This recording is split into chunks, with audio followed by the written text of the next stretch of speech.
What communications lessons can managers take away from the election? I'm Erin White with the Wall Street Journal. Here to talk about that with me is TJ Walker, who advises executives on effective speaking strategies as head of media training worldwide.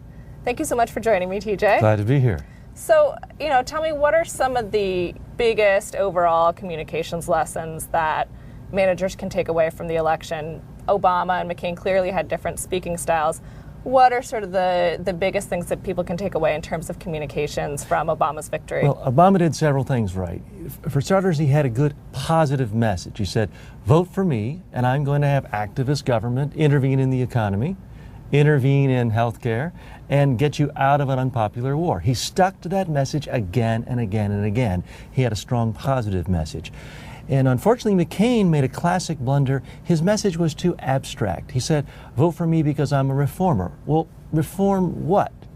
It's too abstract. He didn't give enough concrete examples. Ronald Reagan, for example, said, vote for me, I'm a reformer, but I'll reform by reducing taxes, strengthening defense. So it was specific and concrete. And unfortunately, McCain left things at the abstract level. Obama also did a great job of saying why you should vote against his opponent. Yeah. That's George Bush another term. And McCain, unfortunately, his negatives against Obama just seemed to bounce around. He was shifting messages. That hurt him. So what are the most important sort of everyday tips that managers can take away from this in terms of what to apply in their daily situations? You've got to do three things. You've got to give a clear, compelling message of what's good about your product. If you're a candidate, you've got to say why you're the best candidate for this job. You've also got to say what's wrong with the opposition. And finally, you have to have a good defense for the other charges. Again, Obama did a masterful job. When McCain said, my opponent's going to raise taxes, Obama didn't sit back and say, oh no, I'm not really going to raise taxes that much. He didn't get defensive.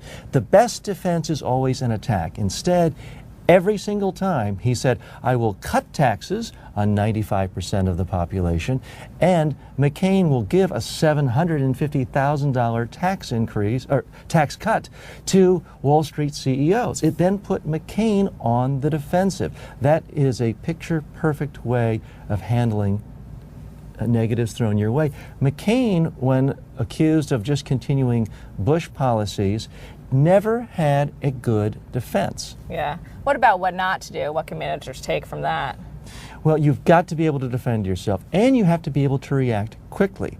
You can't just bounce around as McCain seemed to do with a different theme every day. But for example, when McCain said the economy is fundamentally strong, it was only a few hours before the Obama campaign had a snippet of that, ran it in a commercial to show again their message that McCain was out of touch and was not responsive to the economy. They used that to put him into the box of this is George Bush. Again, whether you agree or disagree, you have to admit it was an excellent use of quick strategy, quick use of media, but consistent with themes that he'd used for months and months and months. That's why it was effective. Yeah. Thank you so much for joining me, TJ. Thank you.